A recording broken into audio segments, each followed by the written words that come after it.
Olá, olá pessoal. Meu nome é Thiago, eu faço parte do grupo PET Física da Universidade Federal de Roraima e hoje eu vou apresentar um vídeo para vocês sobre termodinâmica. Certo? A termodinâmica, como vocês já devem saber, ela está muito presente no nosso dia a dia. Ela está muito presente nas máquinas que a gente utiliza. Ela está muito presente, por exemplo, no termômetro, quando a gente vai medir a temperatura de uma pessoa. Ela está presente em várias situações do nosso dia a dia, as máquinas que a gente usa. Então ela tem várias aplicações. É uma das áreas da física que tem muitas aplicações no nosso dia a dia que muita gente a gente não vê. Funcionamento de um ar-condicionado, funcionamento de uma geladeira, e etc, e etc, e etc. Funcionamento de um termômetro. Então, termodinâmica é um ramo muito importante da física e que nos ajudou a evoluir a nossa tecnologia, assim por dizer, muito. Certo? Então a gente vai falar sobre 3 leis. Hoje a gente vai falar da lei zero, da primeira lei e da segunda lei. A gente tem a terceira lei da termodinâmica, mas só que é um assunto bem mais avançado que a gente vê mais no ensino superior. Certo? Então vou falar aqui da termodinâmica, mas não tão aprofundado assim, tá? Então, mas com um grande nível de aprofundamento. Certo? Então vamos começar. Certo? A gente começa tudo pela lei zero. Tá, mas antes de a gente começar tudo, vamos definir o que é temperatura e o que é calor. Porque geralmente a gente usa calor, o conceito de calor, muito erradamente. Por exemplo, quando o dia está muito quente, a gente fala, tá fazendo muito calor aqui, né? Não tá certo, tá? Primeiro a gente tem que definir o que é temperatura e o que é calor. Temperatura é o grau de agitação das moléculas. Tá, o que quer dizer isso? Quando o corpo está com a maior temperatura, as suas moléculas estão mais agitadas. Elas têm uma maior energia cinética. É só lembrar lá de Física 1. Energia cinética está vinculada ao quê? Ao movimento de corpo. Aqui é a agitação de um corpo. O corpo está se movendo do mesmo jeito, tá? Então, quanto maior a agitação do corpo, maior a agitação das moléculas, maior a energia cinética das moléculas, tá? Você pode dizer, o que é calor? Calor é energia em movimento. Ou seja, é uma energia, assim, tem um nome específico que a gente chama de energia térmica em movimento. Ou seja, quando eu ligo o fogão, eu estou transmitindo energia térmica para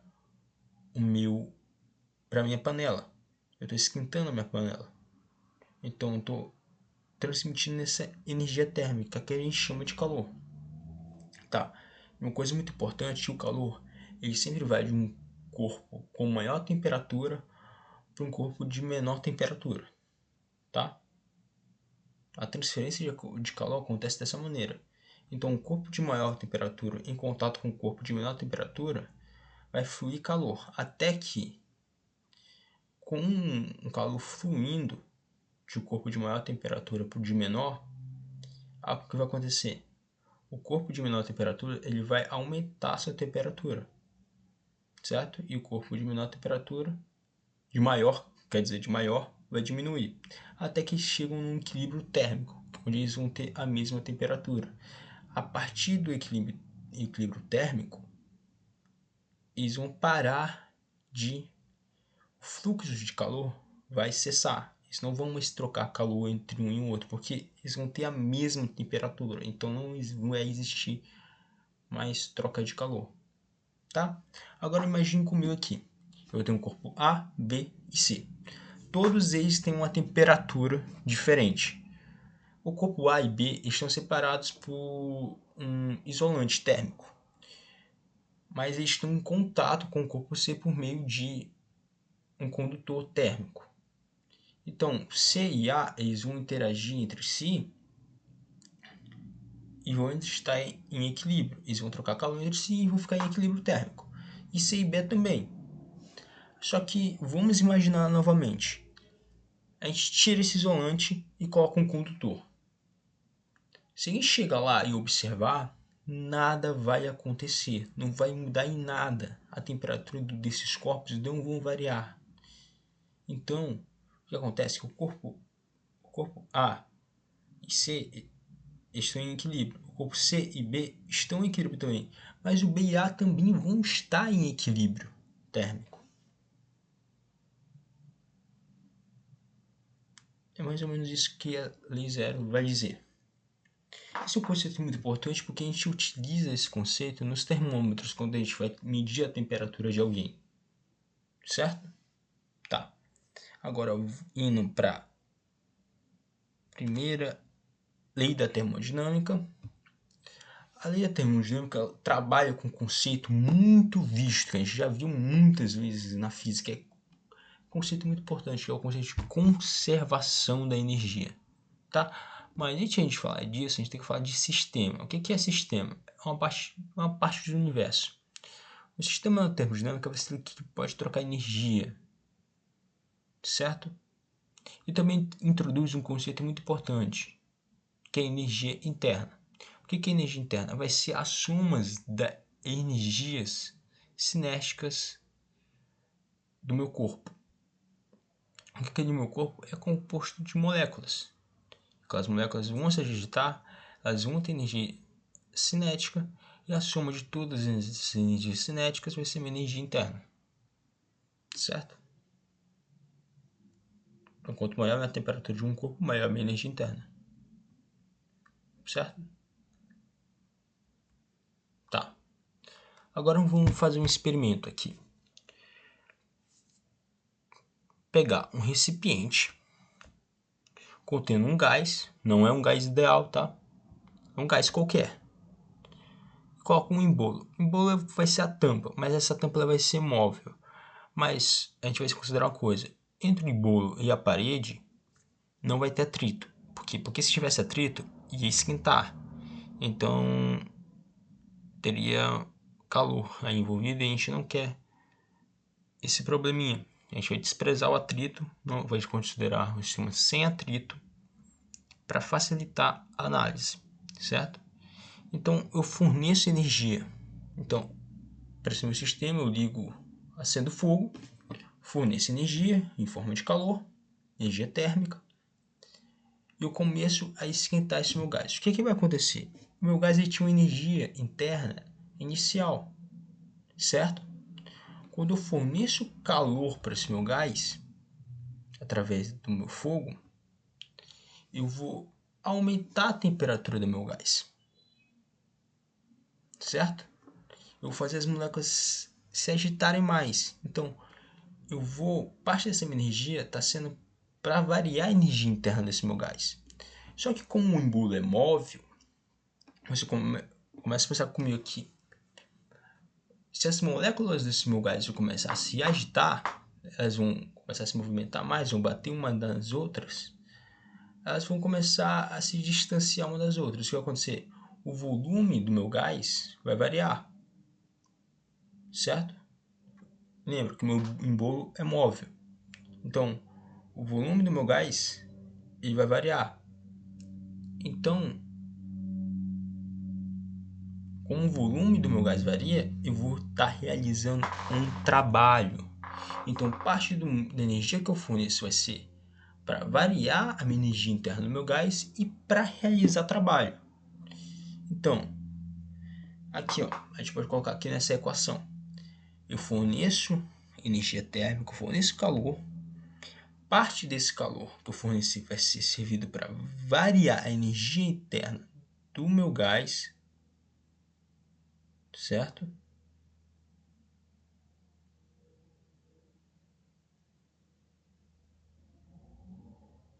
Opa, desculpem aqui, eu cometi um pequeno erro aqui, um pequeno erro matemático, que era para dar um sinal de mais e não de menos, tá? E desculpem aí, que era para dar um sinal de mais, tá? Agora tá certo. Agora tá certo, me desculpem, tá? E sabe faz ao vivo. E eu acabei errando aqui, foi mal. Parte desse meu calor está sendo usado para variar a energia interna do meu gás. E outra parte também está sendo usado para realizar trabalho. Então, meu calor vai ser a variação da minha energia interna do meu gás mais o trabalho.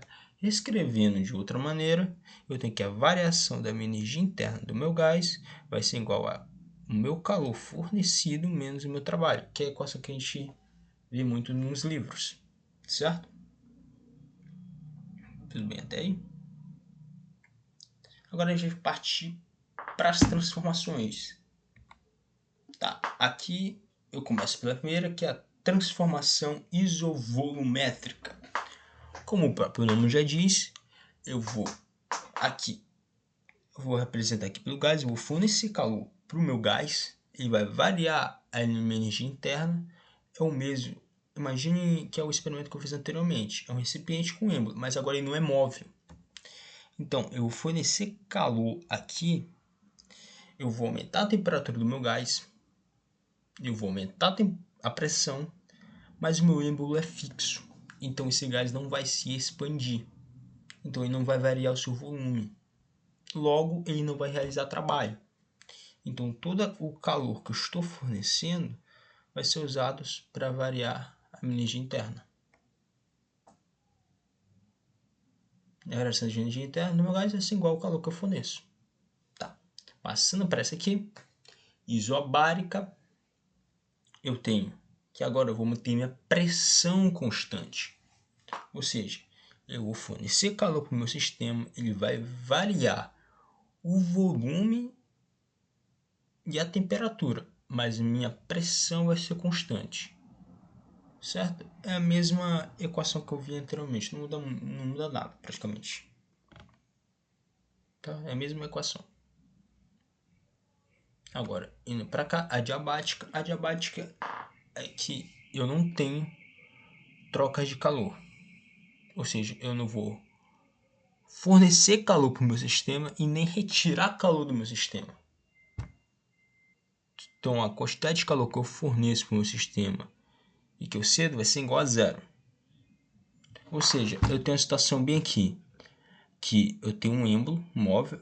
Imagine isso como se fosse uma seringa e eu tenho um gás aqui dentro.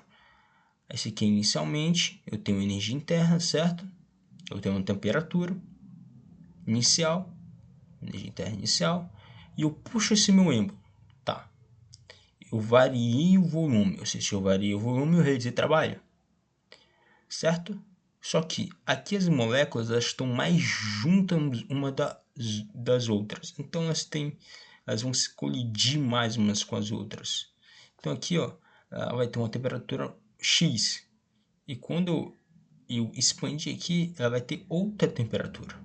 Então aqui eu vou ter uma variação de temperatura. Eu vou variar minha temperatura, eu vou variar o meu volume, mas eu também vou variar a minha pressão aqui também, tá? Só que eu não vou ter calor. Então, aqui, a variação da minha energia interna vai ser igual a menos o meu trabalho. Se eu voltar mais um pouquinho aqui para cá, eu vou ter que aqui que o meu calor vai ser zero, a quantidade de calor que eu forneço, ou que eu recebo, ou que perde, vai ser igual a zero. Então, minha variação de energia interna vai ser menos o trabalho, certo? Aqui nós temos uma isotérmica. Isotérmica, como o próprio nome já diz, a minha variação de temperatura vai ser igual a zero.